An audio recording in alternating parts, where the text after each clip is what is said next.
Hi there, it is January 4th, 2024. Welcome to episode 304 of Roqe. I'm Jian Ghomeshi. Hello to you from Toronto. Hello to you from Canada. Salam dostan aziz. Durud ba shama. Hope you are doing well wherever you're tuning in from around the world. It's 2024. Wow. The tendency, of course, is to want to say Happy New Year around this time of year, right? And why not? A new year, a blank canvas, a time for rejuvenated hope or a fresh outlook. But as you know, saying anything these days can invite an aggressive response or a full-on shaming, as if every iteration is a social media post that is yearning for comment. And, you know, sometimes it is a post.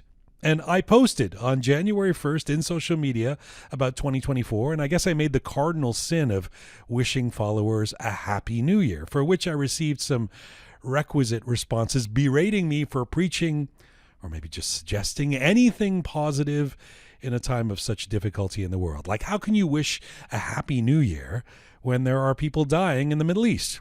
Right. To which the only sane response is there is always going to be devastation somewhere around the world, and there has always been, and we cannot banish smiles or joy or hopes in some ineffective and reflexive attempt at respect for those dealing with atrocities being committed somewhere in the world or even down the street. You know, we went through this debate last year in the Iranian community, you may recall, in the middle of the deadly regime crackdown on the massive women life freedom uprising that began in Iran and caught fire around the world. After a while, it became clear that telling people they were not allowed to exhibit any happiness in any way for any reason at any time because there was a regime shooting at people in our homeland, it was not just unhelpful, but also a bit dumb. If we ban any happiness due to negative events in Iran, for example, we may never get to smile or laugh or bestow love on our families. And no one is suggesting we dance on graves. And if you don't feel happy on the new year, you don't have to fake it. But surely the start of a new year can be a chance to reset and preach a belief in better days to come. And so, at the very least, this is a chance to take stock, as they say, to look critically or searchingly or in minute detail or even on a macro level at where we're at and where we would like to go. Assessing the past year may put the notion of Happy New Year into perspective, actually. It certainly is an option to note that things were so bad over the last 12 months in Iran in many ways that we can be elated to turn the page into a new year, a happy new year. The truth is, for the global Iranian community, an argument can certainly be made that 2023 was not the best of times, especially in contrast to the previous year. You see, if 2022 was about the realization that long-desired political and social change was going to come to Iran, 2023 was about the realization that such change is going to take time, maybe a lot of time. If 2022 was about exhilaration and demonstration, 2023 became about frustration and disintegration. If 2022 was about hope, 2023 was about how to cope. And if 2022 was about an unprecedented unity for Iranians, 2023 became a lesson in the opposite.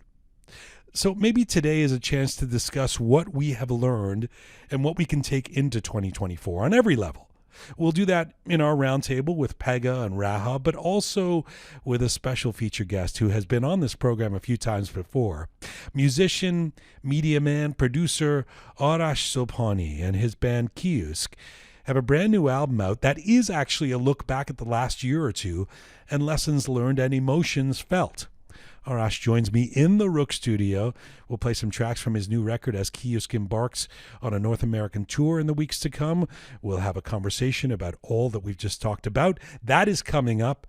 Hey, Happy New Year. All right. Good to have you with us. This is episode 304. Let's get started.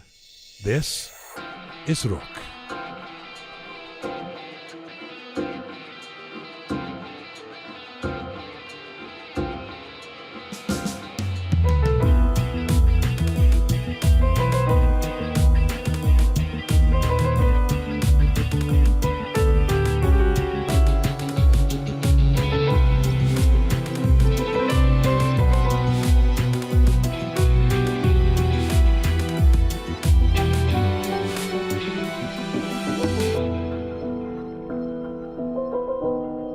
All right.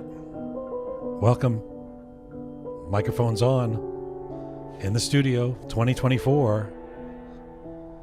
She is our regular Roqe Roundup specialist and a producer for us here, and the former president of the Iranian Students Association at York University, Pegah Ganji. Smart Pegah, hello. Hello. Happy New Year. Happy New How dare you? I know. How dare you? Happy New Year, me. She's an Iranian-Canadian marketing strategist, a designer, a media observer. Here in the studio is Raha, Resonant Raha. Hello. Hi, and if you don't mind, Happy New Year. Happy New Year. So, did anyone judge you for wishing a Happy New Year or Happy Christmas? Not really, no. No, I can't. It's just me that they attack for these I things? can't say that I had anyone say that. And I was listening to you talk about that, and I was like, really? I mean, have we really come to the point where we're, I guess, nitpicking to that extent? But I wasn't surprised. I've seen that happen, actually. I feel like people just hang on to anything that they can use to hate. Well, you know this. I mean, it's not nitpicking. People were not allowed to play concerts. No, but I think almost just over a year ago. I mean, in the Iranian community, and for some people, there's Palestinian activists who were saying Christmas is canceled. Yeah. There were demonstrations saying that. How dare you celebrate Christmas? Because I got that for Happy Christmas too. Yeah. Well, I was going to say the Happy Christmas I can understand, because for years we've seen this shift from Happy Christmas to Happy Holidays, because we don't want to say just Christmas. There's, Hanukkah and other celebrations and things like that. So in order to be inclusive, it's Happy Holidays as opposed to Happy Christmas. Yeah. And now with what's happening, which I'm Happy Christmas all the way. I don't care. My background is not Christian, but who cares? But it's Happy Christmas. Yeah, but it's a good time to buy things for your family when they're on sale. This is true. That's the joy of Christmas. But the Happy New Year, I was like, okay, we're not even celebrating the new year. I'll one up it. Uh-oh. 2 days ago was my dear, wonderful mother's birthday. Yes, happy birthday to her. Exactly. Happy birthday for my mom. And so I now did you know that it was 2 days ago was also Mother's Day in Iran, yes. Which apparently changes every year. Like it's on that weird Iranian calendar so you never know the fucking. No, it's not the any Iranian day can be them. It's what? No, there's a science behind it actually. Okay, what's that? So they celebrated on the day that Maryam was born. دختر حضرت Ali. Okay, Maryam, Yeah. And because they go with the Arabic calendar, the moon calendar, it shifts 10 days every year. That's what I meant, the Arabic calendar. Yeah. So shifts it's not 10 days every year. How is that? Who can keep track of these things? Anyway. Write it down. Every year, 10 days over. So I post naively, the naivete, to post a picture of me and my are you not sure it's the 10 days? No, I'm not sure now. Okay. How many days is it? Do you know, Parisa? It's actually, I just wanted to mention that Maryam is Muhammad's daughter, Muhammad's not daughter. Ali. Really? Oh, Yeah. not Hazrat Ali. I'm not the Muslim here. I'm not either, but I just know. Didn't you study in Iran? Shouldn't you know this stuff? Listen, as soon as the exams were done, I don't know, somehow they all If I'm getting criticized for just saying Happy New Year, imagine what people are going to come after you for that. So, well, here's the thing. By way of example, thank you, Parisa. Okay, I just wanna correct myself again, because it's not even Maryam, it's Fatemeh. Okay. You're right, Jesus. So you made up the name? No. You're like, oh my God. Is there another Maryam? No, there's no you're Maryam. right. Is there another correction? It's so actually Fatemeh, you're right. And I love that you and I just sat here going, sure. Maryam, I guess. So then let me correct myself. It was Fatemeh. There should be like you see, Jesus. It's named after Farzaneh, who was the aunt of Hazrat Ugi. All right, so Fatemeh was. Fatemeh was. I hope we're not saying anything heretical. No, Fatemeh was Muhammad's daughter who married Ali. Now I'm correct. Okay. Married Ali, and Hazrat Ali was involved. Exactly. Yes. Okay. Now that we've got that out of the way, you were saying. Now, my story that has nothing to do with any of that. My story is, so I post a picture of my mom and I on, I don't know, Instagram or Facebook, something, Right. And somebody responds going, I can't, not even, they see me and my mother and something about my mom and a heart. Right. And they go, I can't believe you're celebrating Happy Mother's Day, the Mother's Day of the regime. Like, which did you take a minute to read the caption? I didn't even mention Mother's Day. Right. And it says happy birthday to my... Oh my God. Yeah. But there you go. We're just ready to attack each other. And who knew that Mother's Day in Iran was the regime's Mother's Day? I guess because it's the Arab calendar? Because it's Islamic. Because of Maryam, the daughter of Not Hazrat Ali. Fatima, the sister of... Anyway, please don't use this for those against celebrating me. Mother's Day, please... for those celebrating whatever, happy it's whatever you're outrageous. celebrating. Actually, let me say this part. What I can be sure of is it was my mother's birthday a couple of days ago, and my mother's the best. So no one can say anything negative about her. Happy birthday That's for to sure. your mom. Yes. Thank you. Exactly. How dare you on the Islamic Republic's Mother's Day? You say such things. Hey, I didn't even know why they're celebrating it, so I guess I'm steering clear Maryam and Rohab, and we're having okay. So Arash Sobhani coming up with his brand new Kiosk album. This record is called Kabus Abad, which they've translated to Desolateville. Which is a dark title. Very. But it is a meditation upon how he sees, Arash in particular, the emotions that he says he went through, both with the loss of a friend, but then the loss of many others, and the loss of the movement to a certain extent, is the way as he sees it, from the exhilaration of the beginning of the uprising to, maybe we were wrong, this isn't the time, to disunity. And he's written an album. This is his catharsis. And so Arash Sobhani, always an interesting guest. Usually sometimes we do this by Zoom. I think he's, on SNL how they have the person who's been on 5 times. I think Arash has to get like a jacket or like a Has he been on bathrobe 5 or something. I times? think this is his 5th time. Wow. Yeah. Wow. A couple times with Kiosk, with the band. But it's nice to have him coming in the studio. So Arash Sobhani coming up. We'll actually do that first, and then we'll come to the Roundtable, where I'm going to be asking you guys what we learned for 2024. Got it. Okay. Other than who Fatima is, which is also something we've learned. I totally learned that now. Yes. The funny thing is, I can really truly plead ignorance as to not knowing whether anything of this is offensive or not. I mean, I have no idea if we're supposed to. Is it okay to make fun of Fatima? We're not making who is fun. Fatima? I don't. We're not making fun. We're making fun of the fact that there was this mix-up here with the names and thank you. so on. Thank you. Just so no one comes after us. Right. Oh, they will. But I think those who will come after us for not respecting Fatima are already not our friends, probably, unfortunately. So before we get to Arash Sobhani, though, and then our roundtable talking about the new year and things to come, there is some news that I think we'd be remiss if we didn't mention it at all. And this in the category that there usually is sad news coming out of Iran. In the last couple of days, I guess now that the numbers have changed a little, they've gone down a little bit, but still the official count is almost 100 people. 84 killed 84 and 284 injured. In Kerman. Yes. So we don't, I don't know if we have a lot to say about this. And the reason we don't have a lot to say about it is I always feel trepidatious about remarking on anything, especially in the context of things that go on in Iran, especially in the context of things that go on in Iran that the Islamic Republic leaders opine about or have something to say about, because usually the story is that usually it's bullshit what they have to say.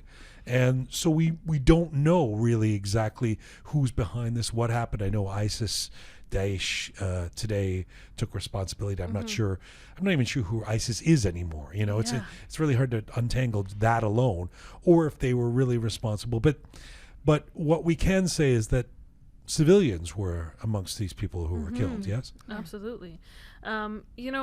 Like you said, we often hear these sad news come out from inside of Iran, and we're always confused about the validity of what it is that we're hearing. But one thing that I felt this time around is that this whole confusion was actually kind of empowering. And the reason I say that is because we've seen a shift in the vocalization of what Iranians are actually saying about this exact confusion. There's been so many reports, whether from people who are in Iran and they're just talking to, friends, family, acquaintances around themselves, or on Persian Twitter, or, here and there on social media, other aspects of social media, where I don't want to say any, but most Iranians are saying, it doesn't even matter what the Islamic Republic is saying. It doesn't matter what ISIS is coming out and saying or taking responsibility. We all know that there's some level of bullshit. There's some level of, them trying to make things up or make things to their benefit and things like that. So the fact that you're seeing so many Iranians be vocal about this, I think is actually a really interesting shift and somewhat positive. Mm-hmm. Yeah, to add to your point, I think people found it really aggravating because no one from IRGC or from his close family was there, so everyone's questioning, like, why? This is the anniversary is very important in our culture, and in Islam, it's really important to go there and to pay your respect to the deceased. And why weren't they there? For those who are supporters of the deceased. I mean, this is also the second layer of filtering this through Western media, which is also a disaster, because then I hear sort of American anchors who think they're being progressive by saying, this person was a hero to the Iranian people around the world. And it's like, oh, well, not to all the Iranian people. Be careful, But how can you explain all of that? Exactly. I mean, there's so much confusion that even Iranians don't exactly know what's going on. But we do know that this is sort of darkly occurring at the almost the exact same time of year as Flight PS 752 4 years ago. We'll talk about that later in the show, the commemoration of that coming up in 3 or 4 days. And you remember the first days after that where there was so much confusion about what exactly happened, except amongst a lot of people going, what we know is that what we're hearing from the regime is probably not the truth. Exactly. And I think you're right that is a lot more vocally, loudly being said now whenever something happens, especially in the context after the uprising of last year. So I guess we'll talk more about that when we learn more about what's happening. But sad news indeed for certainly when you hear and this news that's coming out that the people that were killed were particularly not IRGC, were not relatives of Soleimani. It's an interesting situation there. So we are going to get to our roundtable and talk about. I'm very curious what you've learned for 2024. This is my way of phrasing it. It's really basically what's your New Year's resolution, but I thought this was a better way to put it, and also what you believe the Iranian community should have learned over the last year or two and take forward in 2024, and that can be cultural, social. A new vegan form of Fessenjun is what you've learned. It doesn't have to be political, but we'll get to that.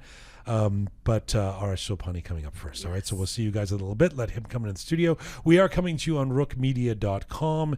It is there that you can link to all of our platforms. We're on Spotify, SoundCloud, Apple Podcasts, Instagram, CastBox. If you want to see some visuals with Roqe, switch over to YouTube right now. And if you like your Roqe descriptions and bulletins in English and in Persian, you can find them on Telegram. And by the way, you can support what we do. It's a new year. You're feeling generous.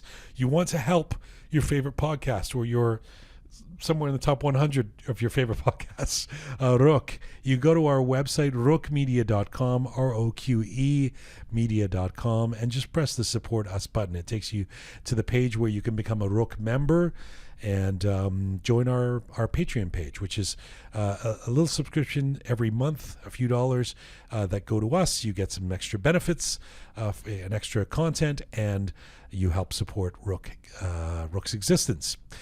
roqemedia.com. Go to the support us button there. Thank you so much, those of you who are Roqe members on our Patreon page. All right. Our featured guest today, our returning champion, is an Iranian-American musician, TV host, producer, best known as the lead singer and guitarist of the Persian rock band Kiosk. Kiosk have a bunch of tour dates coming up, including Vancouver, LA, San Francisco, Montreal, DC, Toronto, all this month. That is all in January. Arash and the band have just released a brand new album take a listen to this.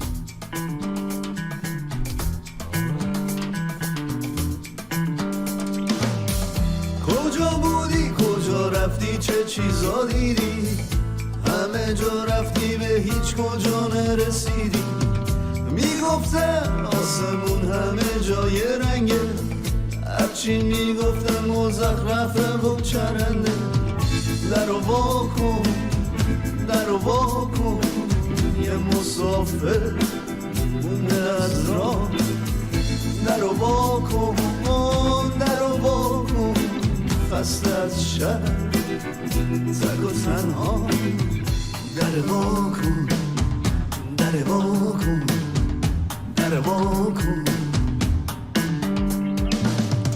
پول که باشه پوستتم شفافه. There you go.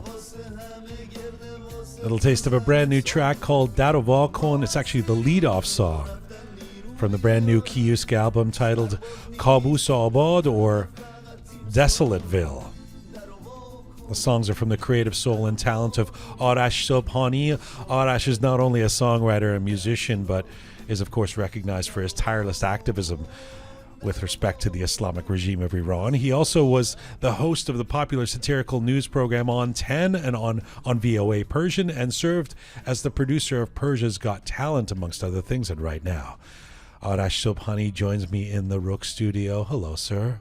Hello, good to be back. Nice to have you back on the program. It's interesting, this record, I've heard you call this your most personal album since the first Kiosk album.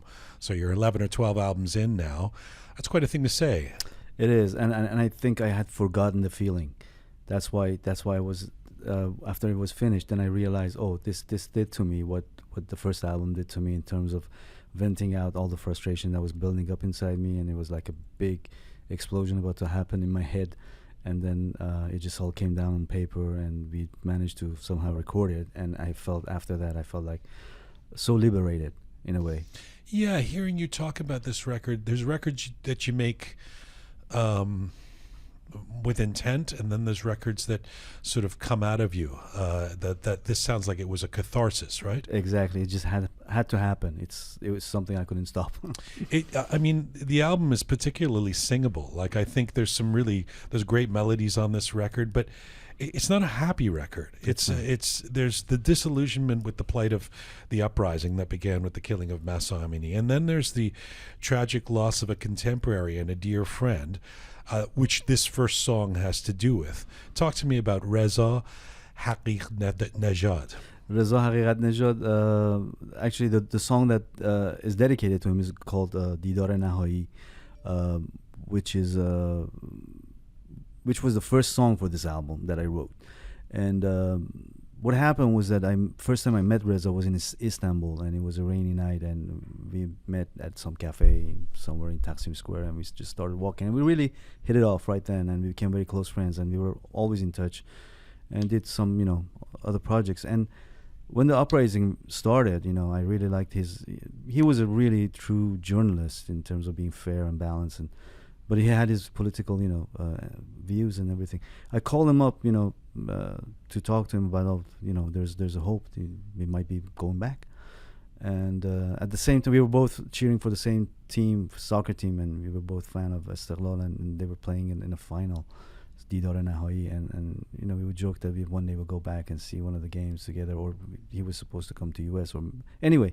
When I found out that it was too late, when I texted him and said, "Oh, dude, I heard you're not doing well," and he was so realistic to it and said, "Yeah, there's nothing. You Iranians, what can I do for you?" And it's like, "There's nothing you can do, man. It's coming." This is the fall of 22. Yes. So, right when the uprising is actually gaining all this momentum and there's hope, you lose Reza. Yeah. How did his death impact you? It was the start of this emotional, I would say, relationship, between what was going on inside me and what was happening outside in Iran. And Reza was the beginning of this album in terms of I was really hopeful, and this tragedy happened, and it was kind of like you can't really be happy about it because all at the same time you're seeing all these people getting shot at or arrested, but you still see the light at the end of the tunnel.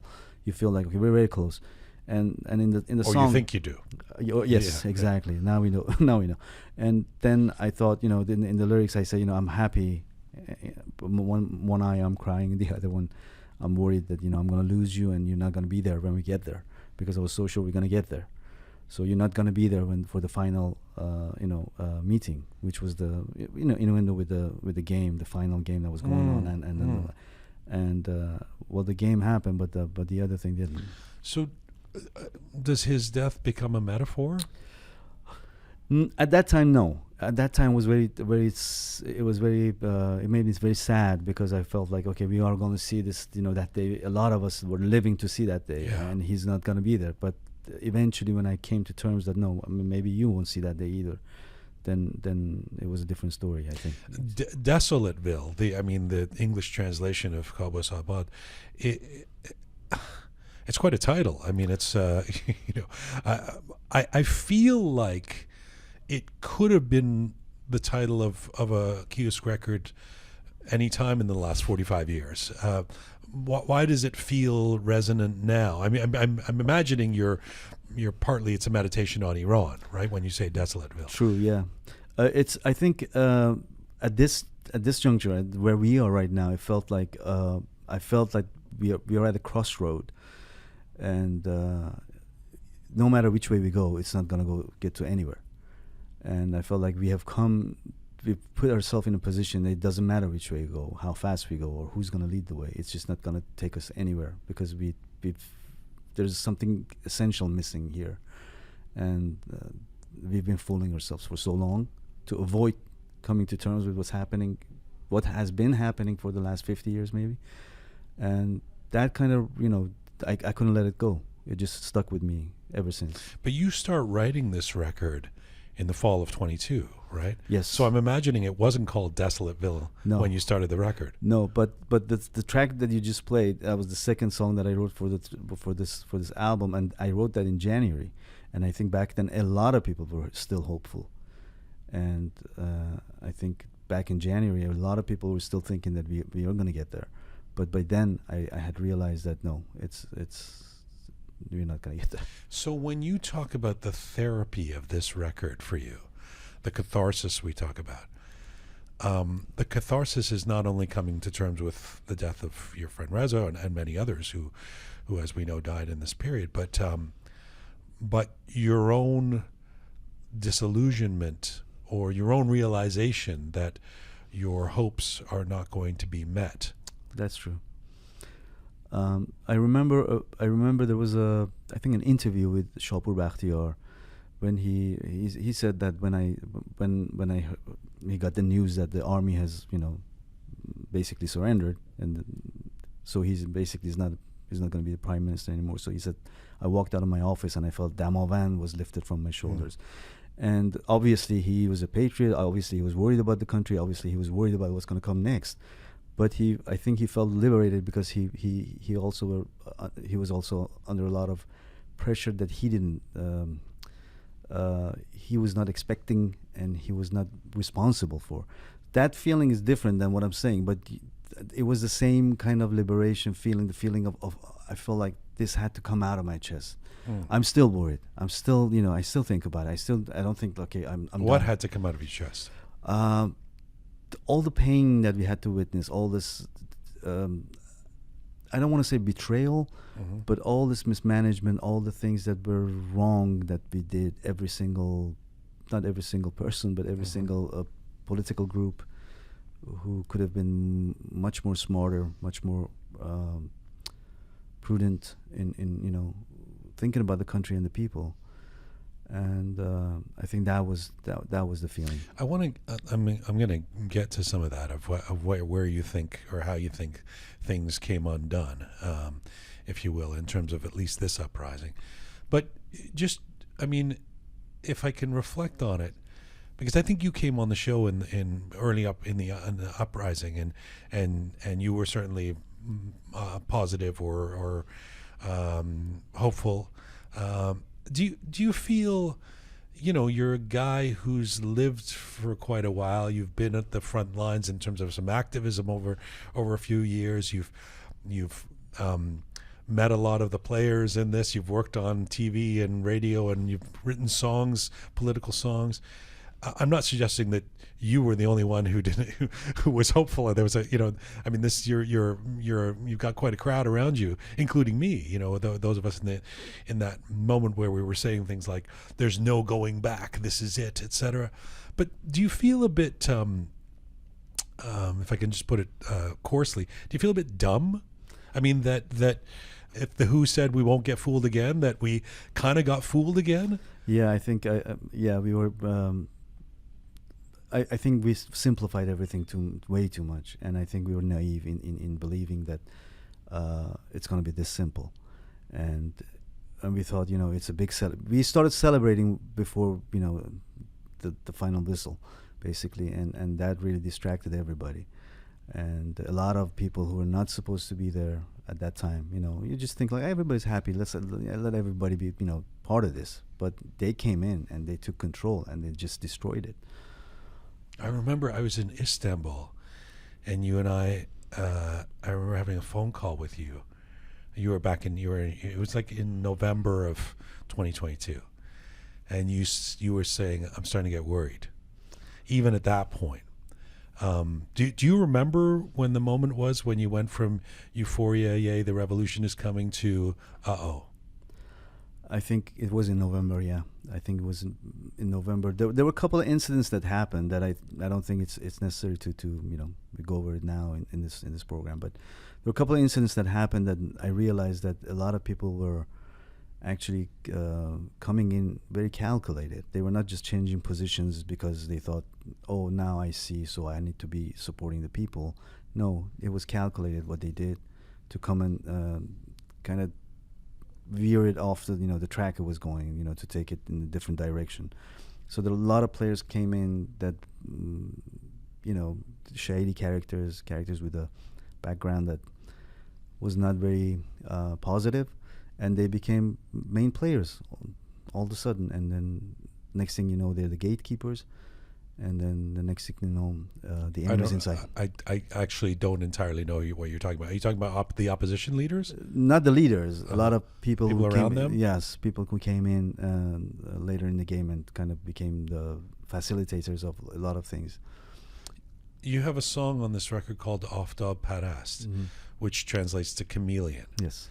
And you're in the lyrics, we're going to play a little bit of it, but you're talking about fake people who presumably change their opinions or change their outer coating to satisfy the moment. Is that partly kind of what you're talking about in terms of? Exactly.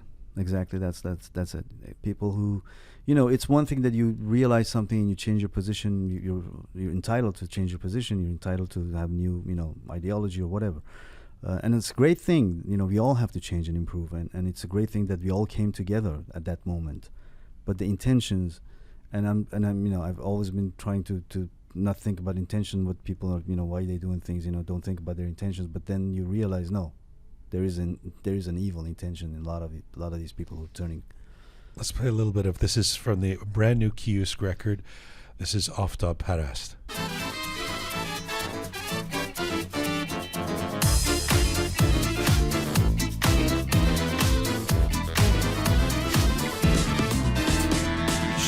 پاکتی تو ببر کاغذی تو همه چیزت فیکه پلنگ صورتی تو هنوز تنم سر است فریب قبلیته باور کنم یا نه وعده بدی تو اکسیر جوونی تو بازی روانی تو بازی تأخیر زمانی تو تعجیل در تصمیم تعلل در اقدام بی تأثیر عملی تو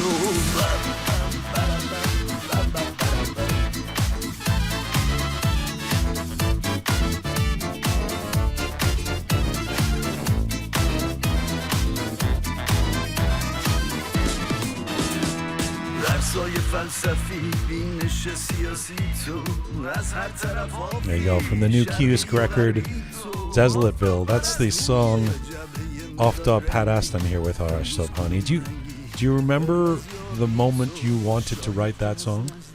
This particular song, I think I do remember.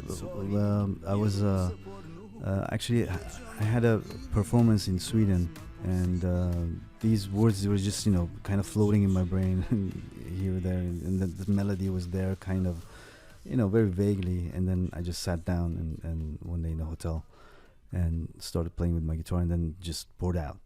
So yeah, I do remember. So was there a person or an incident or anything in particular that led to this? You don't have to name names if you don't want to, but yeah. No, not one. I think when I go back and read the verses, there are verses that I know who I'm talking to. There are verses that I'm talking to myself even. I'm being a hypocrite, and there are verses that it's just too general. But it was probably one dialogue with somebody initiated this. When were you a hypocrite? We just talked about it, being so naive and being and trying to. Well, that doesn't make you a hypocrite. That makes you naive. That makes me naive. But I think with that naivete came a moment that I tried to look away and even justify certain things for people who came and asked me, like, oh, okay, what do you think about this then? You're saying we should do it this way. What do you think about that? And then I would say, no, well, I would try to. As we say in Farsi, masmali, and because I thought, okay, it's too little details shouldn't get in the way. And then you realize, no, they matter. I feel like it's a tough conversation to have. It comes up once in a while on this program, and I want to do a panel on it. But I Iranians do a lot of lying to each other. It's kind of endemic. It's kind of, some of it's taught off. Some of it is qabel nadara in the cab, but that kind of feeds a fakeness, right? It's like when we have to almost culturally put masks on, and even what you're saying, you were in a moment when we really need to be real with each other. You're kind of taught-offing or having trouble fooling yourself, maybe. Yeah, I agree with you. I think one of this actually kind of brings up another deeper discussion, which is the trust issue that we don't have as a society. What is a society if nobody trusts the other person? I mean, every time I come to Toronto, I see so many Iranians, and you go to the grocery store, you go to a Cholokabi or whatever, and you feel like everybody's looking at each other like, oh, this guy's Iranian. We're the only probably the minority that if we see each other in a mall, we just look away. We don't want to say hi, but I don't think any other minority is like this. And I think the trust issue has been fundamentally, and I think purposefully by Islamic Republic been targeted. And that's why you don't see a dialogue between the political figures. I mean, you're a politician. That's what you should be doing. Yeah. You're a diplomat. You should be able to talk. Well, a lot of the so-called the opposition leaders would say that they're not politicians. So that's they don't have that responsibility. Yeah. I'm just going back to what you were talking about in terms of people who came in with an agenda. And I've heard this a lot. You hear and we can name the names of. I mean, it's been said that it's not Hamed; it was the people around Hamed. It's not Reza Pahlavi, but monarchist fans that were pushed too hard, or it's not Masih, but the people who blindly follow her. How would we have navigated? Like, if you could go back and go, oh man, these people came in with agendas. How would you have? I don't know. Put the brakes on that somehow. At least for the diaspora to remain more cohesive and united to help what was going on inside Iran. I think that the issue is more fundamental than this, and in one of the songs in the album, actually, it's about this very issue, and we're actually going to release a music video for that song. I think the issue is that we as citizens, as individuals, we never ever wanted to accept our responsibility as individuals. And the freedom, especially outside Iran, that you enjoy, it comes with responsibility, and that's a lot of work.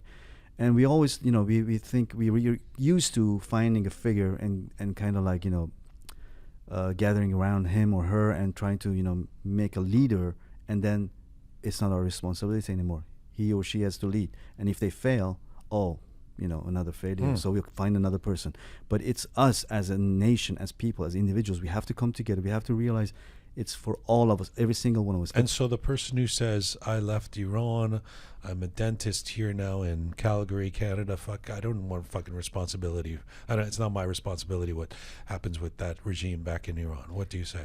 I mean, that's his personal choice. You can't force people. Yeah, hers. Yeah, you can't force people to care. But we're talking about people who actually were involved, right? But this is, I find this to be part of the problem, is that the reason the uprising was as great as it was that it wasn't just the regular activists. It was a whole bunch of Iranians who joined going, this is, I might be a quiet, dentist in my, who hasn't spoken out for years, but now I'm going to come and demonstrate. And I feel like it's those people that became disillusioned first because they're not, professional activists necessarily, but also can be forgiven because they've got lives, they've got kids, they've got economic trouble, they've got whatever, and so we can't expect them to be there every Wednesday and Saturday at the demonstration. That's true. But where their responsibility lies, is an interesting. I mean, even the word of responsibility. What can we expect of people who go, well, I came to a few demonstrations, and first of all, we couldn't get it together, and then people were yelling at each other on Instagram, and the regime is killing people. So what am I supposed to do? Right. I think you can't really solve that problem within one or two generations. I think it needs a lot of educating, but it comes back to the figures. Those people who were given this. I don't know if you should call it mandate or whatever. They knew that they should go back to whoever is their followers and tell them, you have responsibilities too, and you shouldn't do certain things, and you should do certain things, and this is not the way to to engage. And I think that was one of the problems, because all these figures, they kind of just turned their back towards each other, and then they just kind of took a piece of this whatever was happening as a narrative, and they took it to among their fans, and it just became an isolated I mean, part of the debate around that is how much of the future of Iran or the program or the plan should be hatched outside of Iran before the regime even falls, because you don't want 1979 where there's a revolution. Okay, we got rid of the guy, and now what? Now there's space, there's oxygen for one group, and in that case the mullahs, to co-opt and take over, etc. But at the same time, it seemed crazy at the time of that Mansour that it's like, well, sorry, the plan now is for a bunch of people on the outside who aren't elected to make the plan for what's going on and going to be happening in Iran for the next 5 years. So where is that line? Because that's part of what if you think back to why were people yelling at each other, right? And why were the followers of this guy against the followers of this woman? And they were jockeying for what the future of Iran should be, which seems insane, because that's not even, there's still a regime there that has to. But on the other hand, the argument was being made, well, we have to be ready for what the next step is because we don't agree with each other. That's very true. I think, again, a lot of people started celebrating before the final whistle at the same time. I think it was very simple at the beginning. Because the activists in Iran were put under so much pressure, they were mostly arrested. Even the soccer players, the movie stars, anybody who had any influence was arrested, or were not allowed to do anything. Right, suppressed. Yeah, suppressed. So outside Iran had a lot of more leverage to do stuff, and we had to do something. So, but we were not allowed to start thinking about the system after I think it was very simple. Okay, go try to overthrow the regime, and then have a referendum or election or what have you, and then let people decide. Give the power to people, and then teach them to take that responsibility. And hopefully, in a generation or two, we will have a democratic system that's sustainable, and it's not hanging on one political party or one political figure. But that didn't happen before. They started to. You're going to be the minister of this. You're going to be. I mean, in their mind. Yeah. Well, in some cases, it was almost spoken. Yes. But yeah. Yes. And you think that was a problem? That was a problem, because the 85 million people inside the country, they have. Did you express that to? I mean, you have the ear of some of these people, I presume. I mean, you were, you're a well-known guy. You interviewed some of these people for VOA, whatever. I mean, did you express this at the time? I think I tried. Maybe one of the things that I feel bad about myself, maybe I didn't try hard enough, because I thought there were other people who would come. I would see things that going wrong, and I felt like, okay, somebody's going to say something, and maybe I should be quiet for now. And then you realize, oh, this already happened. Okay, next thing, and then you at some point you give up or something like that. I don't know. Maybe sometimes I feel like I should have been more persistent on some of the things that I had to say. And sometimes I think like, but it was so obvious. They should have known. Do you feel like you've politically changed? Oh, yeah. Oh, yes. I think you have. Yeah. Reading your tweets or listening to you. And I got to say, I appreciate that about you, that you aren't afraid to change your opinion or shift your allegiances or approach sometimes. That's not something that's necessarily valued in our diaspora, I mean, people who famously now over the last year, if you were part of NIAC in the past, you or if you're a regime sympathizer or whatever, and people expect people to have had a certain virtue that goes back for many years and to stick to who they are and the politics that they have. I understand that in the sense that we want consistency. But on the other hand, we can be unforgiving of people thinking and wanting to shift in their opinion because based on what they're seeing. I think it's fascinating, the guy who, you probably know this, but by some people you're known as a very political, rigid guy who's over here. And, for you to feel the liberty to change is quite remarkable. Talk to me about that.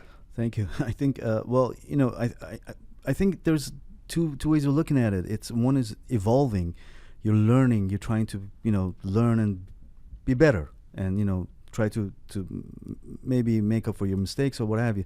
But there's another way to look at it, is like you're shifting because now it's your benefit is here. Now your benefit is you're changing, and I think this has happened in Iranian society so many times that when somebody changes their position slightly, everybody says, "Oh, okay." They start looking for the intention.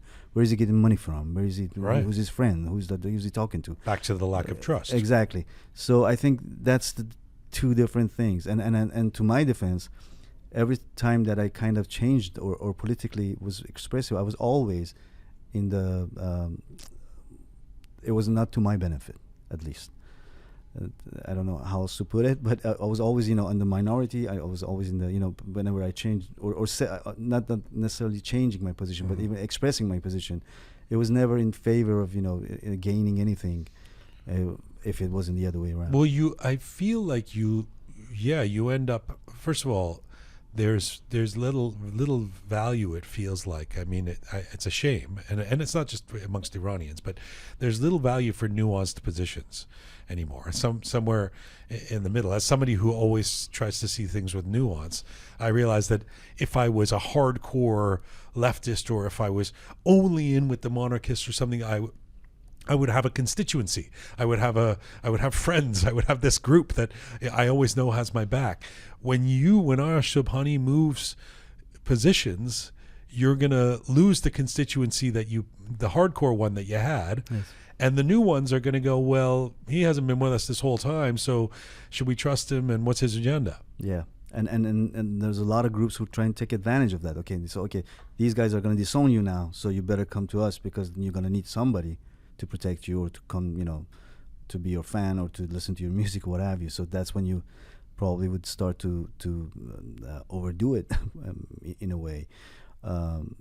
In expressing your new positions. But the other thing that I feel is important to realize is that this trust issue is a huge problem.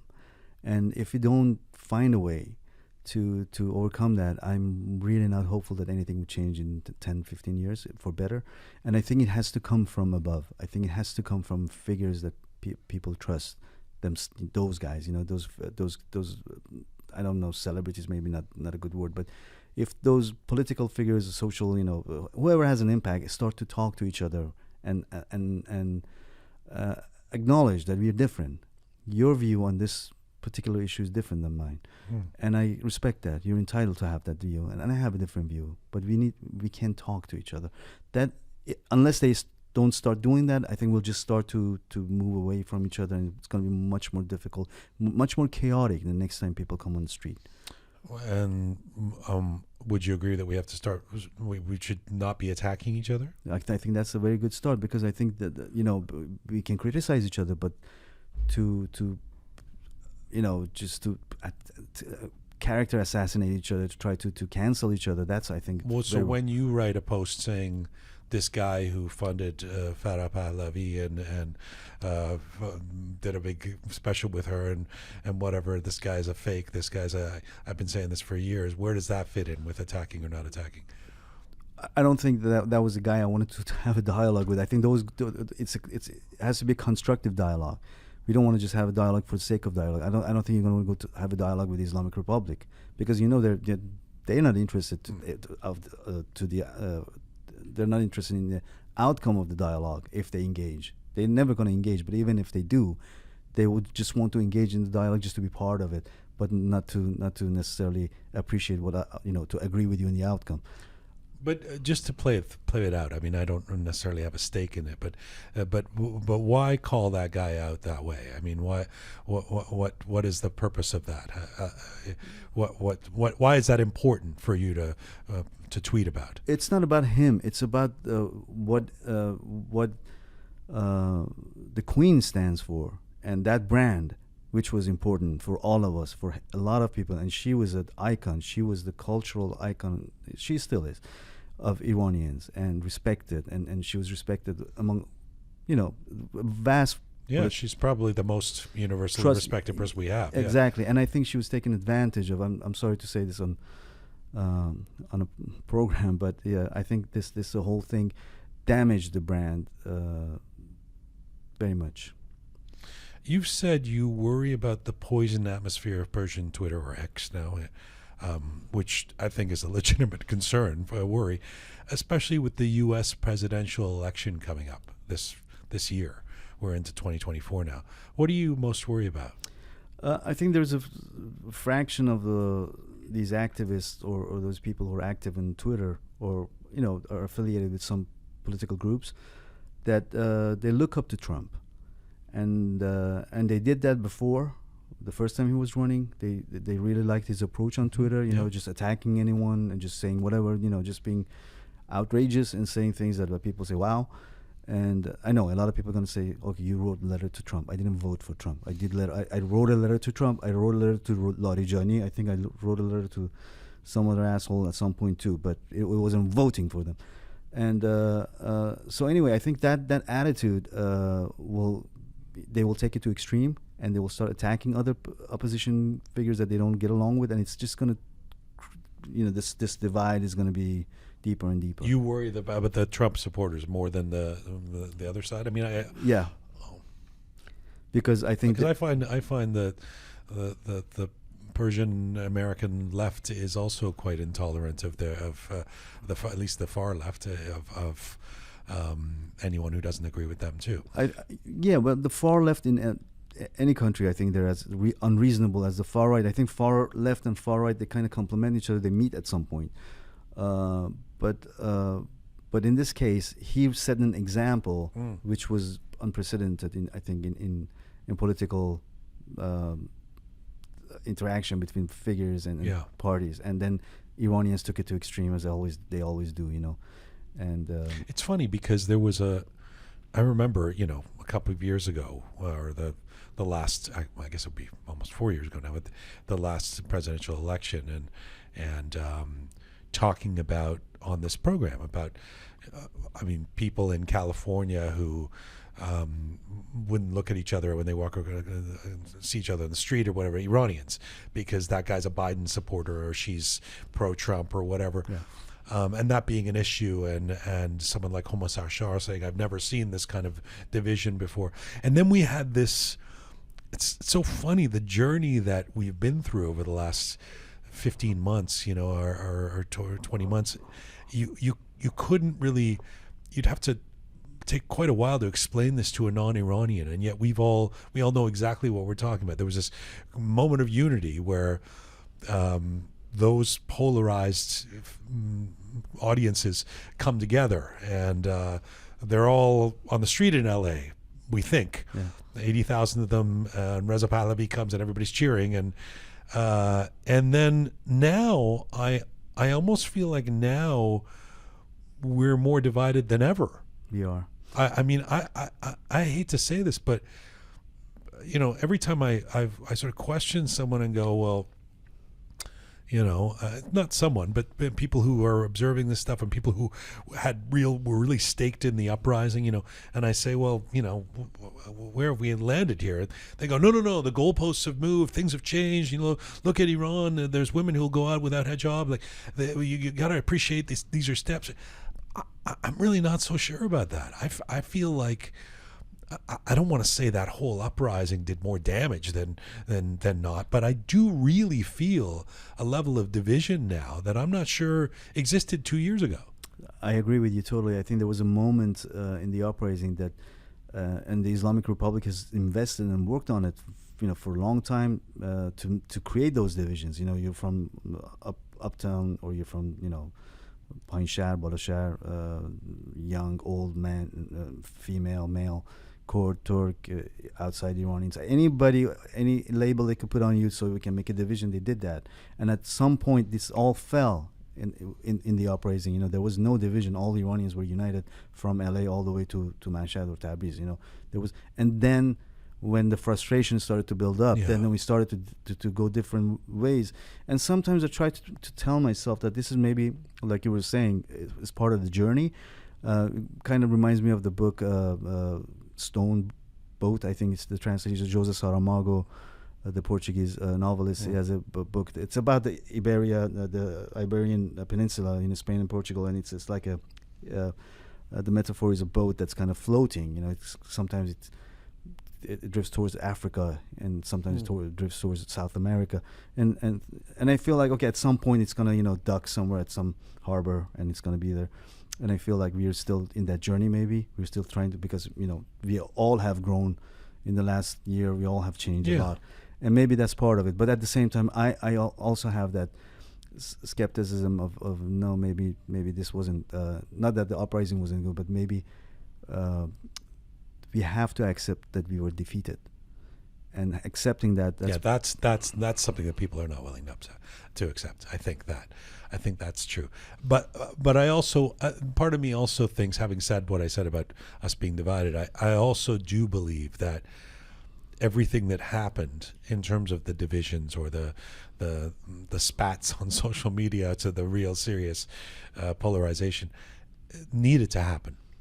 You know, it's like maybe we need to go through all that for the next time, or you know, I'm not sure how it gets rebuilt. So if anybody's listening to this thinking, well, that was a downer of a conversation. I mean, you did just write a record called Desolateville. Yeah. So in terms of Qaboos Abad, where are you at in terms of your relationship with hope now? That's, I think, a great question. I think that's a question we all have to ask ourselves. And I've been trying to figure it out ever since I came to terms with the fact that I feel like, okay, we lost this one. Okay, now let's start to think about how we can win the next one. And that's hope. The hope is not, you know, fooling yourself or having an illusion of, oh, no, we're definitely going to do it this. You know, these sentimental activism, you know, bullshit.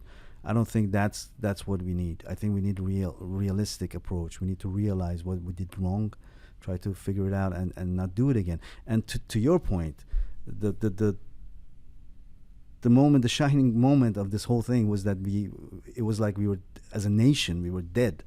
And then at some point we realized we still are a nation. We still kind of, you know, we still feel there's something else happening. That was amazing. And I think as when you see that it's there, that's where we can build hope on, and hopefully next time we realize, okay, we can do it together.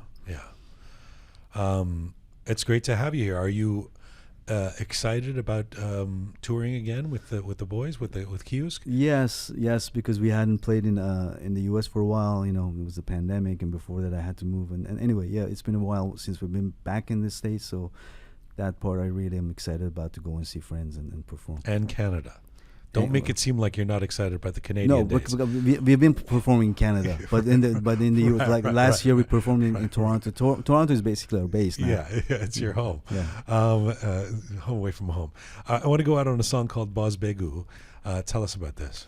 This is the song I was telling you about us looking for somebody so we can delegate our responsibilities to, you know, and then when they fail, we just blame them, and then that circle keeps happening again. We are always looking for a leader who can figure it out for us, and when they're top, we don't question them, whatever they do, and then when the minute that we don't think that they delivered, then they just become our the worst person ever, and then next one.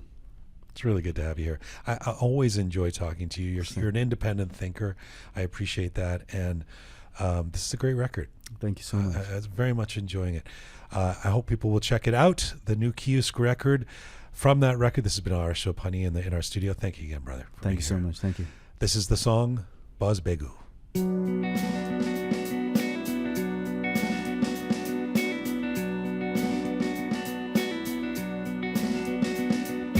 تو وحشت این سکوت به یه ترانه ها میگشتیم، تو ظلمت یه تابوت به یه ستاره ها میگشتیم. ما که بالی نداشتیم پروازو به خاطر سپردیم، تو گله ماموتا پی پروانه ها میگشتیم.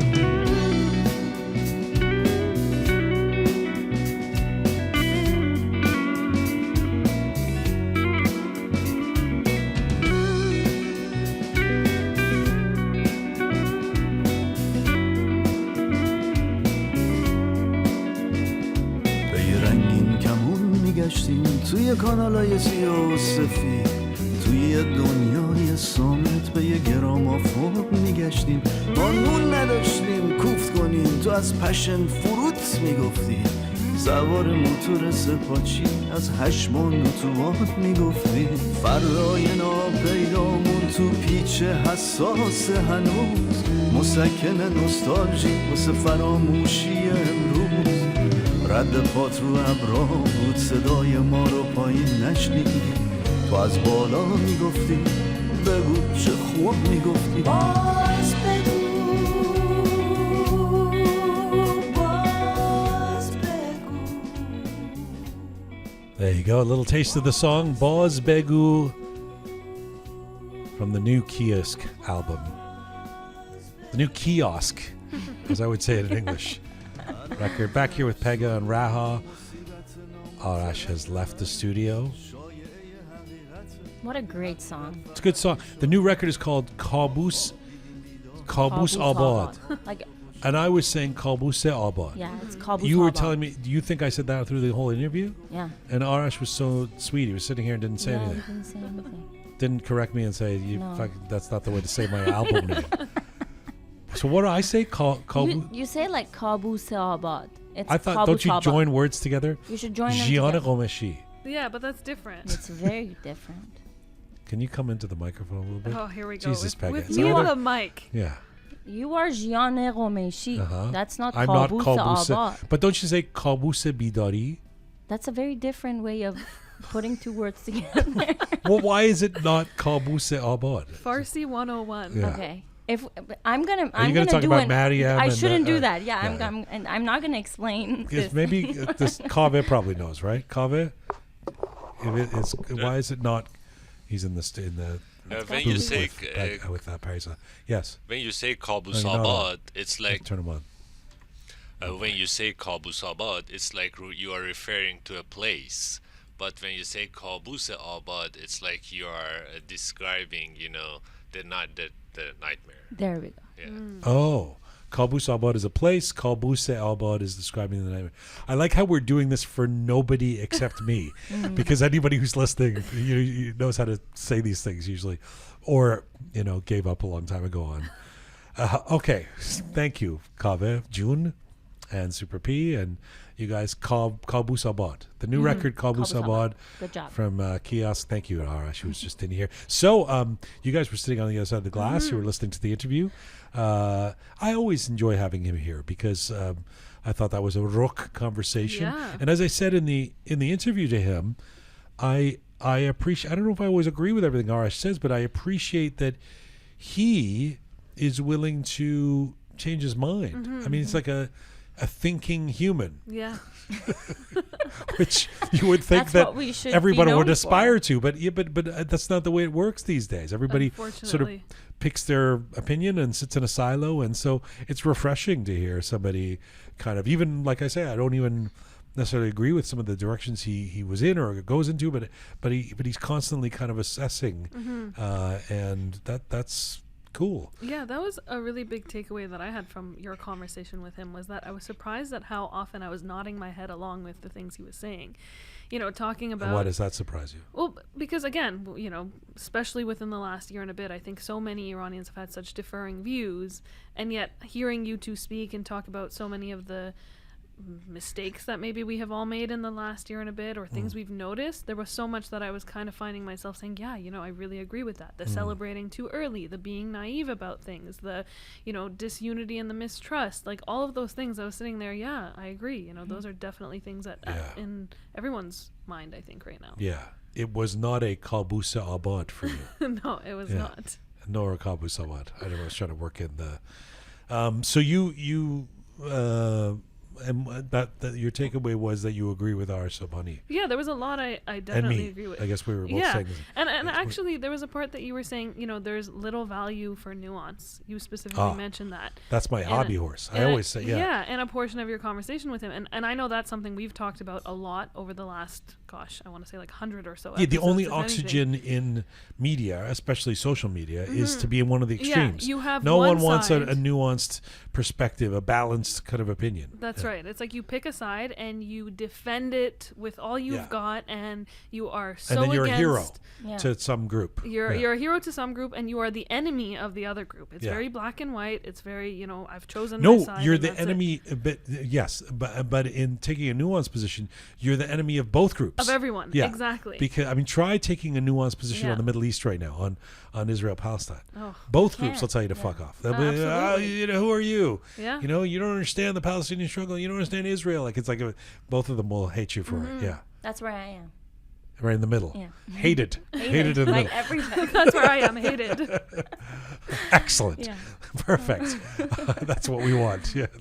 So, what you were also listening to the Arash interview. Yeah. First of all, I really like his album, and I really enjoyed him being really honest about how he got to write these songs and how it all came about, because I think that's very important to know where an album or a song or piece of art comes from. Yeah. But also... And by the way, it goes without saying, I mean, it's sort of in the indie rock genre or whatever, you know, it's part and parcel of it. But no one writes this particular record to make millions and millions of dollars. You know, he's not sitting there going, what are the kids gonna like? You know, can I make this sound like Taylor Swift? Like it's just kind of it's coming from his heart. Yeah, and it's very honest. I think, and I think it's very noble of him to point out the things that he maybe believed in that were wrong, and to say, like, you know, I've changed and I'm proud of it. And I think that's something that we should all aspire to. No. I see. Well, that's a good segue. Did you have anything more to say about? I was just going to say, I almost like caught my breath when he said we should accept that we were defeated. Yeah. You know, I'm not sure I totally agree with that. I don't know if I totally agree with that. He's definitely gone in that. It's over. Yeah. I don't know if I agree with that either, but even hearing someone say that out loud, an Iranian not just say that someone, out loud but right someone now, who is that involved and who right. is that passionate about it, for him to say, it's done. But I understand his point. He was like, this time around, because he was like, we need to learn for the future. That's the caveat. That's what some people say. That was the corollary. Some people go, oh yeah, well, no, but to declare The defeat is that's next level. Exactly. Not everybody has done that yet. Everybody kind of goes, no, it's still in the hearts of the people. We're just waiting for the right moment. That I would say we've been defeated in that battle, not in the entire war. Yes. Okay. Well, thank you. Yeah. Yes. Right. That's we all agree with that. But even to declare the defeat is not something that. It's not something you hear many people in a position similar to his say. All of us, the three of us, and Arash would have been on demonstrations this time last year. Yes. And what were we saying?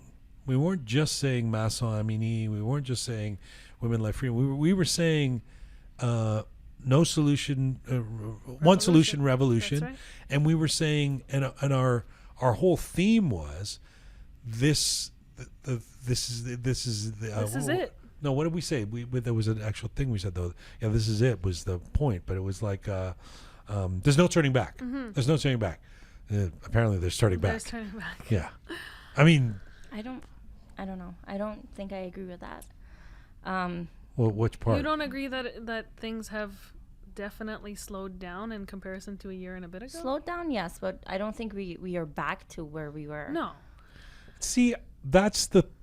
I don't even. That's where everything's at right now. Where you preach. Oh no! Look, women can go around not wearing chador, and men and boys and girls can hold their hand and stuff. I think it's worse. Oh, you think it's worse? I think it's worse. Oh, so we're not back. We're not back where we were. So there is turning back. I wouldn't say. I think when we say no turning back, it means we've pushed things forward. The people of Iran that we were trying to support have pushed things to a point where they cannot be rolled back. And you're saying they've been rolled back to worse than before Masa Amini? Yeah. Worse than before Masa. Wow. That's defeat. Well, this is what I was going to say. The reason why this stood out to me so much is because my friend just came back from Iran, I think yesterday or 2 days ago, something like that. And I asked her, we barely spent any time together, but just on a quick phone call, I said, oh, how was it? How are things? And because she knows where my interests lie, she's like, let me tell you something. The whole girls not wearing a hijab and things like that, it is only in certain restaurants because the fear is so prevalent. She was saying that, in shopping malls and things like that, those videos that you see. What did I say? Prevalent. My apologies. Okay, Kalbuse Albad. This is the best day for me because usually it's me making the English mistakes and now it's you guys. Yeah. Let's go. I didn't mean to stop you. Go ahead. No, that's okay. But she was saying, we see these videos on Instagram and social media and things like that of these young women not wearing a hijab in shopping malls. She was saying, yes, you do see it here and there. But the reality is that every single one of those girls knows that at any point someone can turn a corner, take a photo of them. This is the other thing that I don't know who to believe. Not to take anything away from your friend, but depending on who's just come back from Iran, they give you different reports, right? Everyone's depressed. Everyone's okay. It's not just hijab. People have no money. They can't eat. Those are facts. You can't even deny that. Yeah, this is something that you would hear from every single person. Well, some people have money. Some people. There's still people going to glamorous cafes and luxury malls. Right. But there is no middle class anymore in Iran. You see, there's a lot more poverty. There's less jobs than ever. So things have definitely gone worse. But isn't that a step forward? Because the worse things get. Yeah, exactly. The worse things get, the more people are going to get angry and united, I think. No, yes, that's that's logical. But that was the whole point of, people are fed up. This time is the time, all of that. And now it's rolled back to a severe barbaric police state that now has stronger ties with other countries in the region and with China and Russia, and has doubled down on the people that are all arrested and drove crazy and solitary. It's you can paint it lots of ways, but that's one of them, and it's pretty that's pretty bad. I'm a strong believer in things get worse before they get better. Okay, yeah. Well, I think defeat is, I think it's too much because I do still, and even though I said the things at the top of the show, I did an intro saying 2022 was this and 2023 was this. I do think that just the fact that we experienced that global unity, that support for being Iranian. I think that's changed the game to a certain extent, at least for us in the diaspora. I do feel like Iranians are somehow more prominent in the West, you know, in terms of appearing on media or having things to say, or, you know, integrating into the broader community than before, maybe? I think at the very least we did what we set out to do, in the sense of raising awareness about what was going on inside of Iran. At the very least, we can say, those of us in the diaspora, we did do that. We were loud enough that we had the coverage on some of the media. We were loud enough that there were people in our workplaces asking about it. We were loud enough. And I'm not saying they did it in a correct way. It goes back to the nuances. It goes back to the fact that... I mean, it's weird. It's a circular argument, because I can come back and go, and yet, just in the last 2 months, we've seen a bunch of left-wing, activists who should know better, thinking that the state of Iran is supportive of the Palestinian people and we should ally with them. But that's what I was saying. I was saying that they're still not aware of the nuances, and that's the problem, because they haven't educated themselves enough about the detail of what has been happening. But I think, again, I'll say it again, we did do a good job of showing ourselves and being heard about at least what was actually occurring. Yes. I mean, you seldom find someone, at least in the city of Toronto, who doesn't know that there was a woman life freedom movement. Yes. So and I also, think in that sense. Also, I said something. I think I said it to Arash, but there is a part of me that thinks, even all the division and balkanization between the opposition leaders and all of that we talked about in the interview part of me feels like maybe that was a process that we had to go through. It's like anything difficult in life, you have to kind of go through the preliminaries, and this was inevitable, had to happen at some point or another. So maybe now we know 6 people doing a handshake in a room and declaring a Mansour is not going to win the revolution, or something, right? I don't know. Let me ask you the 2 questions that I prepared for the roundtable. I worked hard on these questions. Okay. Because it's a new year. Yes. Happy New Year. Yeah. Happy New Year. Why? Don't Why use the would word you? happy. Yeah. Just it is New Year. Sad New Year. Yeah, no, I think we Sad New Year. I'd just say it is New Year. Yeah. First of all, I have a question about the Iranian community, then I have personal questions. Okay. Let me start with the Iranian community, because that's kind of what we've been talking about. The question is, what is the biggest lesson for Iranians or the Iranian community going into 2024? And as I said earlier in the show, we're going to come back to this after Arash Sobhani in this roundtable, that this question can be defined however you want. The biggest takeaway could be, we should still support Team Melli, or whatever it is, or we should, expand even more kebabis, into the Western world, whatever it is. But what would you say is the biggest lesson for the Iranian community going into, or should be a resolution going into 2024? Rahul. Okay. I think as a community, we should learn to reflect on ourselves before other people. We're usually really quick to judge everyone around us and labeling everyone.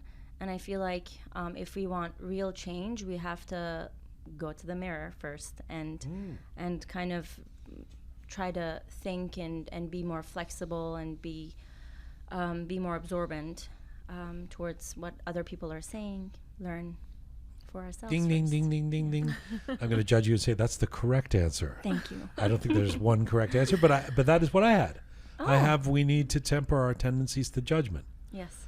And which is just so glaringly obvious to me that we cast people. I mean, the whole world is polarized and everybody's yelling at each other. It's one big screaming match. But particularly in the Iranian community, we are single element identifiers. Like that person is this, and so I'm casting them out. I'm canceling them. Yeah, I think we always question other people before questioning ourselves, and we should learn to question ourselves first before questioning other people. I didn't agree with that part. Questioning myself, but for the rest of it, I thought just don't judge them. No, I agree with you. Pega. I think we should learn from our mistakes. I think that's the biggest thing, is that I think over the past year and a bit specifically, we've seen that, you know, we as a whole, as a community, we've also made mistakes in how we approached what took place over the last year and a bit. And I think to add on to that, I also think it's important to be mindful of our emotions and not get caught up in them. You know, we often talk about this on the show where we say, you know, October, we were all super emotional and super excited. And 2022, yes. We were super, you know, this is it. This is the time. No turning back. This, you know, all of these things. And yet, as we got further and further away from that beginning point, we lost that sense of, I don't want to say hope, but excitement, enthusiasm, drive, whatever you want to call it, because we got caught up in the emotions. So what is when you say we need to learn from our mistakes, well, I guess what you just gave us one, but what's an example of a couple of mistakes that we as a community need to learn from? I mean, some of what you guys have said, the judgment piece, the attacking each other, the mistrust, what you and Arash talked about, the inability to evolve. Something, again, that Arash mentioned was his ability to evolve, and I think that's really important. We should look at it as a community. And actually, drawing upon your conversation with Arash, he mentioned our individual roles and noticing that each of us plays. He said responsibilities. Yeah, he said responsibilities and individual roles, and I wholeheartedly agree with that. I think it's really important that we recognize, especially those of us living outside of Iran, that we have such, you know, we have so much access to resources and things that we can do here, and we're just waiting for the next person. I'm not saying every single person needs to go out there and become an activist, but doing what you can, finding out what it is that you can do as an individual, learning that, and learning from the mistakes. Maybe some of us didn't do what we could have, or we did more than. Some people just, as I said to Arash in the interview, though, some people just don't care. Yeah, and that's a choice. I don't want to care. Like, don't have the bandwidth. It's like, I already dragged my family all the way to Calgary. You know, now you want me to have to do my I don't due think diligence for the people of Kerman. You know, I don't think that we can do everything. Not everyone, especially in today's world where we're all busy with, you know, work and lives and kids and finances and all sorts of things. It's not to say, again, that every single person needs to go out there and become a full-time activist. But there are things that we can do. For example, we can stop spreading misinformation. I'm not even saying you need to take an action.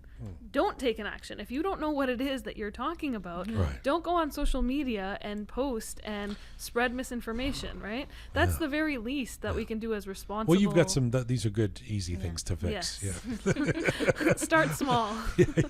Stop misinformation in social media. Yeah. Great. For sure. Done. At the very least. The second part of this was, what have you most learned going into 2024, or perhaps what is a resolution that you're going to try to stick by? Okay. Let's start with you first. Start with me? Yeah. Sure.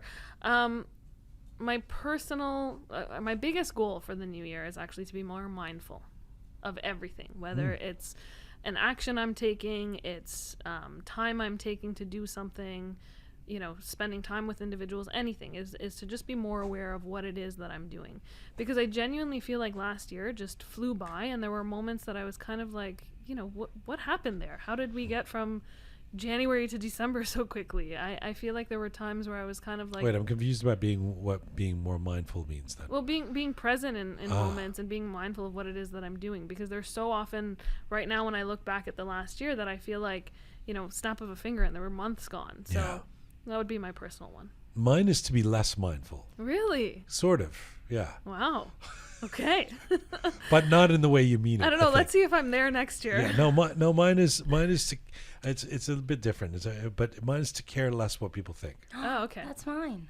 Really? I swear. Well, you and I have become the same person. Wow. We had That's both. So weird. I mentioned earlier the person, you know, who, I mean, it's a very, very tiny example, right. But the person who got mad at me on social media for saying this is my mom's birthday, and they thought I was saying Happy Mother's Day, which is the regime's Mother's Day, whatever. Actually, I don't know if I'd ever care about that, but there's definitely times in my life where I would have looked at that and gone, "Oh my God, somebody's misunderstanding me. I need to fix this one." And now I can't care about that nonsense. And so to care, if I can somehow manage it, to care less what people think, Yep. to care I should modify that. I care about what the closest people around me think, but not people I don't know who are. It's kind of the same. It's related to our other thing, isn't it? I was going to say, well, if they judge you less, well, for me, same thing as you said, but it's a little different. As in, I'm very cautious of failures, and I'm really worried about failing. So sometimes I don't even start because I have that fear. So for me, stepping into this year is just do whatever you want unapologetically, because the world is so unsure, and it's becoming more and more unsure every day with all the war going around in the world, and the AI, and like things are changing in such a. And all the cliches about you only learn by falling down, like you have to fail. I don't think they're. I think they're. Yeah, that's what I'm saying. Yeah, they're real. Seriously Yeah, so real true, and true. Like every time you fail, you get one step closer to success, and I think that's what I'm trying to lead by this year. So interesting that we have those feelings, and Pega's the exact opposite. Pega's resolution is to care what the trolls on the internet are saying. No, I'm not saying care what the trolls. Don't twist my words. To stay present when somebody's attacking her on the. when I'm living my life. Yes. I'm actually a huge life enthusiast. You know this. I celebrate every moment. Yes. I think every single, even the smallest of things should be celebrated. Yes. I agree. So I think I just want to enjoy those. I think there's a Pitbull song that is there? Can be your theme. Which one? It's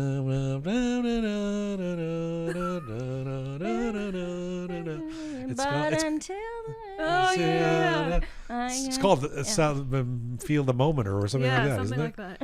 Yeah. I've got a new anthem. Horrible song. And then they use the aha thing. Oh my God. And we've just lost listeners. Yeah. We've lost some of the Pitbull fans that have been tuning in to Roqe. All right. Well, that was great. Good job. Before we go, I guess Sunday maybe in a few days is going to be the anniversary of Flight PS 752, the downing of Flight PS 752, which. It's not just a horrible historic event, but something that really hits home for some of us, as myself included. We knew people on that plane, and so it'll never be antiseptic. It'll never be just a footnote. It'll never be something that isn't at the forefront of making one's blood boil. Mm-hmm. Yeah, and I know they have the different associations and the family members of the victims have planned global vigils. So those are happening all over the world this weekend. I know in Toronto they're happening on Sunday, I believe. So definitely and Monday too. Sunday and Monday, it seems. Yeah. Never forget, never forgive. Do you remember? The old thing. Growing up in the West, like for the previous generation, I wasn't alive, but people would say, for the baby boomers, like where do you know where you were when John F. Kennedy was shot, right? And then it's, do you know where you were when 9/11 happened? This Flight 752 is a moment like that for me. Do you remember the moment where you saw the news and every second of it? Yeah. Every second. Yeah. It's funny how it's the horrific things that we remember, or we can still taste the moment somehow, eh? Unfortunately. Yeah. All right. Episode 304 is done. Yes. And we're into 2024. Thank you, Pega. Thank you, Raha June. Thank you, Kaveh, Super P, Roham, everybody here working on this program. This is full time for Roqe for today. Our website for all things Roqe related, roqemedia.com. Roqemedia.com. Go ahead, Super P. Play the theme. Oh, you don't have the theme. It's a good start to the year. I just want to feel the moment. It's Pega's theme, and she didn't even know. I didn't. I did not remember. And somebody's who's on that with Pitbull. It's like not Shakira, but something like that. Christina Aguilera. Yes, Christina Aguilera. Yeah. I can't believe you didn't know that we've discovered your theme song. It's because she spends all of her time listening to Black Cats. I knew he was going to say that. It was either Black Cats or Radio Javon. Because it is. Those are the two he always uses. She's never like. I mean, have you ever heard the Rolling Stones? Yes, have you I've ever heard the Rolling Stones. Have you heard Radiohead? Yes, I've also. I heard love Radiohead. Well, They're my thank you. favorite. I don't listen to them regularly. No, because you're I have listening heard to Radio them. Javon. Cinderella, Cinderella. What the heck is that? It says Black Cat. Oh, see, I didn't even know that one. No, you know the Black Cats. Full time for Deb. We got it, Super P. Get us out of this. Get us out of this. Play the theme. There it is. Oh. It's full time for Rook for today.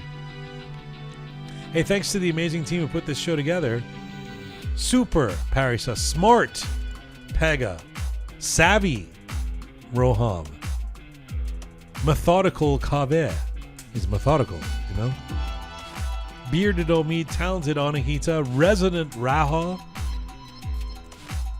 Thank you for all of you out there for supporting us and sharing our content. Please subscribe if you haven't done so already on any or all of our platforms. Coming back next week with a big announcement about a big guest coming up soon. Ooh. Yep. Not going to tell you right now. But it's exciting. Find me on Instagram at Jian Ghomeshi. Find Rook at Rook Media. And as ever, Mizun Bashi.